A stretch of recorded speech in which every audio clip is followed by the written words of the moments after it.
आजादी का अमृत महोत्सव।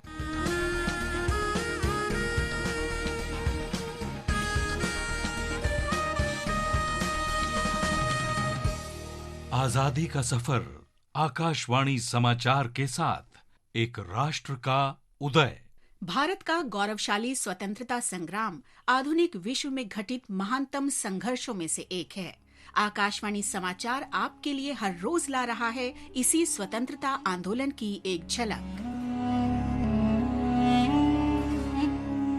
आज हम स्वतंत्रता सेनानी मियां साहेब खुर्द को श्रद्धांजलि अर्पित कर रहे हैं, जो 9 अप्रैल 1860 को शहीद हुए थे।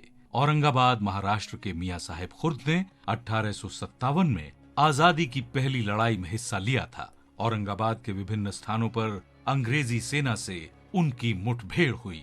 9 अप्रैल 1860 को कंपनी की सेना जब औरंगाबाद में निर्मल की ओर बढ़ रही थी, तब मियां साहेब खुर्द ने बहादुरी से उनका सामना किया और इस मुठभेड़ में शहीद हो गए। आकाशवाणी समाचार देश के इस महान सपूत को भावभीनी श्रद्धांजलि अर्पित करता है। आज ही हम शायर कश्मीर गुलाम अहमद को भी याद कर रहे हैं, जो महजूर के उपनाम से विख्यात थे। सन 1952 में आज ही के दिन यानी 9 अप्रैल को उनका निधन हुआ था। महजूर जम्मू कश्मीर की तत्कालीन रियासत में काम करते थे। सरकारी काम के सिलसिले में उन्हें घाटी में दूर दराज की यात्रा करनी होती थी। इसी दौरान शोषित भूमिहीन किसानों से उनका परिचय हुआ। वंचित किसानों का दुख और पीड़ा उनकी शायरी में दर्द बनकर छलकने लगी। उन्होंने कविता को अभिजात्य वर्ग के सीमित दायरे से बाहर निकाला और इसे आम लोगों की भाषा, कश्मीरी भाषा का लिबास पहनाया। गुरुदेव रविंद्रनाथ टैगोर ने महजूर को कश्मीर के वर्ड्सवर्थ की संज्ञा दी थी। उनकी कविता व्लोहा बागवानों को पुनर्जागरण गीत की तरह अपनाया गया, जिसमें आजादी के लिए कश्मीर की पुकार को आवाज दी गई थी। उन्होंने लोगों से अपने चमन की रक्षा की अपील की और शोषण के खिलाफ आवाज बुलंद करने को कहा। व्लोहा बागवानों नौबहार रुखशान पैदा कर, फलन गुल गथ करन बुलबुल तिथुई सामान पैदा कर, फलन गुल गथ करन बुलबुल तिथुई सामान पैदा कर। उनकी कविताओं ने स्वतंत्रता संग्राम को गति दी और गुलामी की जंजीरें तोड़ डालने का आह्वान किया। एक और खूबसूरत कविता गुलशन वतन शु सोनाई में महजूर ने बड़े फख्र के साथ राष्ट्र के प्रति अपनी मोहब्बत का इजहार किया है। बुलबुल वनान चुपोशन गुलशन वतन चुसोनई अंज अंज सफेद संगर देवार संग मरमर। 2013 में भारत सरकार ने गुलाम अहमद महजूर की स्मृति में डाक टिकट जारी किया। इस महान राष्ट्रवादी को हमारा नमन।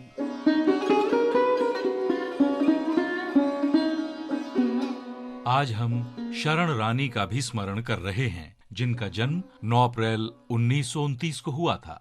वो एक शास्त्रीय वाद्य कलाकार थीं और भारत की पहली सरोद वादिका भी। लोग प्यार से उन्हें सरोद रानी कहकर बुलाते थे। शरण रानी का जन्म पुरानी दिल्ली में हुआ था।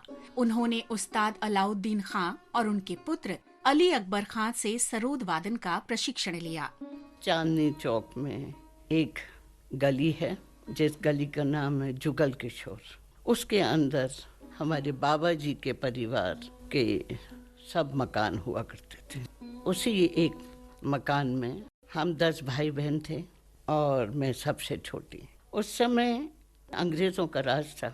दिल्ली में शोर मचा हुआ था, क्योंकि 8 अप्रैल को भगत सिंह ने असेंबली में बम फेंका और 9 अप्रैल को मेरा जन्म हुआ।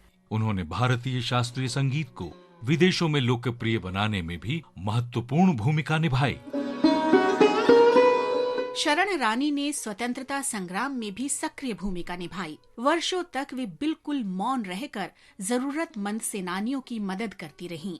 उन्होंने कभी भी किसी सद्कार्य के लिए अनुरोध को ठुकराया नहीं और धर्मार्थ तथा सेवा कार्यों के लिए संगीत प्रस्तुतियां देती रहीं। शरण रानी ने गुरु शिष्य परंपरा से संगीत सिखाया और किसी भी शिष्य से कभी कोई शुल्क नहीं लिया।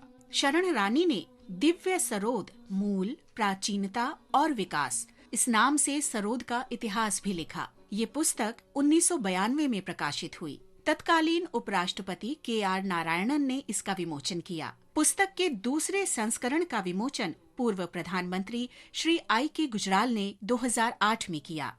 कई वर्षों तक कैंसर से जूझने के बाद अपने 80वें जन्मदिन से सिर्फ एक दिन पहले 8 अप्रैल 2008 को उनकी मृत्यु हो गई। देश की इस महान सुपुत्री को हमारा नमन। आजादी का सफर आकाशवाणी समाचार की संग श्रृंखला की ये कड़ी यहीं संपन्न होती है। कल फिर मिलेंगे अगली कड़ी के साथ।